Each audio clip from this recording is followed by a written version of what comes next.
अजीत सक्सेना जी, कलकत्ता से। राधे राधे। राधे राधे स्वामी जी, नमन। महाराज जी, पुनर्जन्म मिलेगा या नहीं, या किसी निम्न योनि ये तो यानी पशु जैसे श्वान शुकर ये तो में जा सकता है? अपनी छाती जानती है।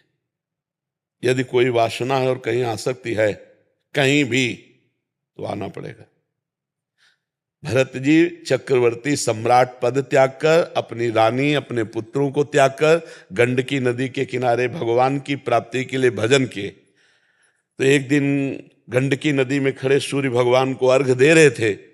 इतने में एक गर्भवती हिरणी, जो बिल्कुल महीने पूरे हो चुके थे, वो पानी पीने आई।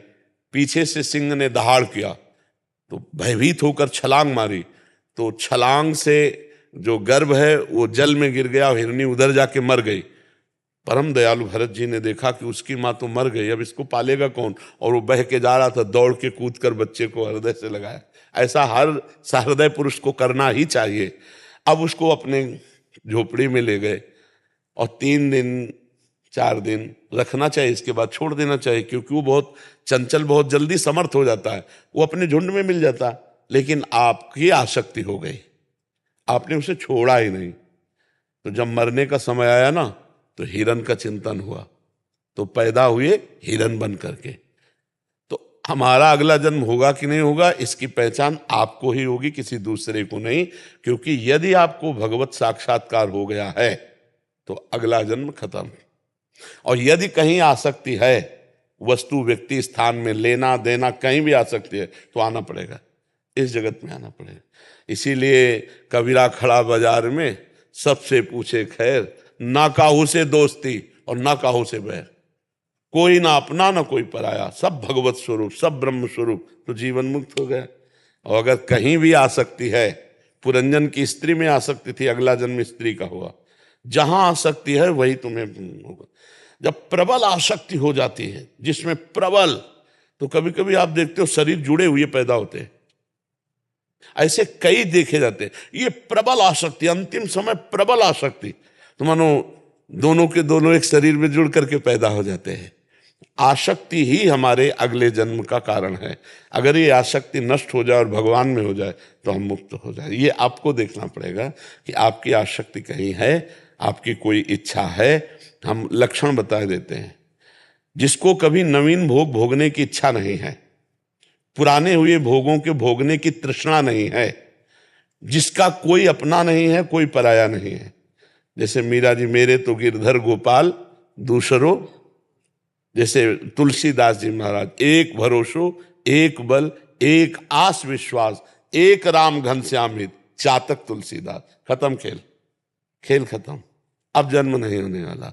तो ये बात आपको देखनी। नवीन भोग भोगने की इच्छा नहीं, भोगे हुए भोग को तृष्णा कहते हैं। तृष्णा नहीं, और हमारी किसी से शत्रुता नहीं, अजात शत्रु, और हमारी किसी से मित्रता नहीं, ना किसी से मित्रता, ना किसी से शत्रुता, सब में अपने भगवान का भाव और निरंतर भगवान का स्मरण। तो अब अगला जन्म नहीं होगा। महाराज जी, उसमें जो दूसरा पार्ट है कि ये जो कहते हैं शास्त्र सम्मत कि योनि में गिर भी सकते हैं, पशु योनि में भी हो सकता है, वो मतलब कुछ ऐसे कर्म बन गए जिसमें शूकर बनना पड़े या श्वान बनना पड़े, ऐसा भी संभव है? हाँ हाँ, बिल्कुल बिल्कुल बिल्कुल, पक्का बन। जैसे जैसे उदाहरण में है, इतिहास से ही उदाहरण दिया जाता है। महाराज नहुस अपने कर्म के प्रभाव से देवराज इंद्र बने, और वहां सची के साथ गलत आचरण करने की चेष्टा का भाव आया, तो फिर अजगर की योनि को प्राप्त हो गए। सीधे देवराज इंद्र के पद से ट्रांसफर हुआ अजगर योनि में, सीधे ट्रांसफर हुआ। जैसे हमारे आचरण है वैसा हमको भी फल मिलेगा। इसीलिए विध्वंस कर दो अपने किए हुए कर्मों को, भगवान के भजन के द्वारा मिटा दो अपने दुर्भाग्य को, और नए भाग्य की रचना लिखो। मनुष्य शरीर ये नए भाग्य की रचना के लिए, हमारे भाग्य में थोड़ी लिखा था कि हम भगवत प्राप्ति करेंगे। भजन के बल से भाग्य को बदल। भाग्य क्या है? पूर्व किया हुआ कर्म। भाग्य किससे बनता है? कोई देवता थोड़ी है वो, हमारा ही पूर्व का किया हुआ कर्म है।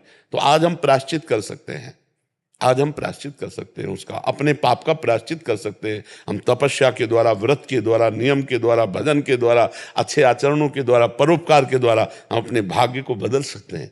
मनुष्य जन्म इसीलिए मिला, नहीं तो सुअर कुत्ता और हमें अंतर क्या रहा? वो अपने प्रारब्ध को भोग रहा है, हम अपने प्रारब्ध को भोग रहे हैं। नहीं, हम प्रारब्ध को मेटिया मेट करेंगे। प्रारब्ध को विध्वंस करेंगे, भगवत प्राप्ति करेंगे। हम भगवान के अंश हैं, भगवान के बच्चा हैं।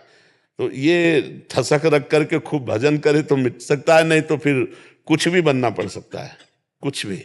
जो हमारे कर्म के अनुसार होगा फिर तो मिलेगा ही ना। अब इसीलिए डरना चाहिए कि अब हम कम से कम मनुष्य बने, हे सुअर कुत्ता ना बने।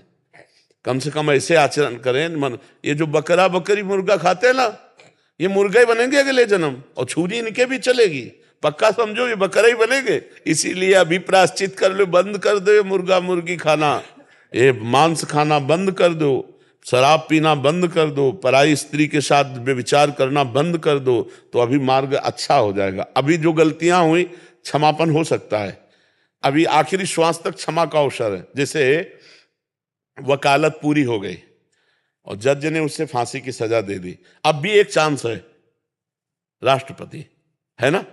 तो इसीलिए भगवान ने कहा सर्वधर्मान परित्यज्य मामेकम शरणम ब्रज तो अहम त्वाम सर्व पापेभ्यो मोक्षयिष्यामि। अब भी एक चांस है, भगवान की शरण में हो जाओ, नाम जप करो, भगवान तुम्हें मुक्त कर देंगे समस्त पापों से।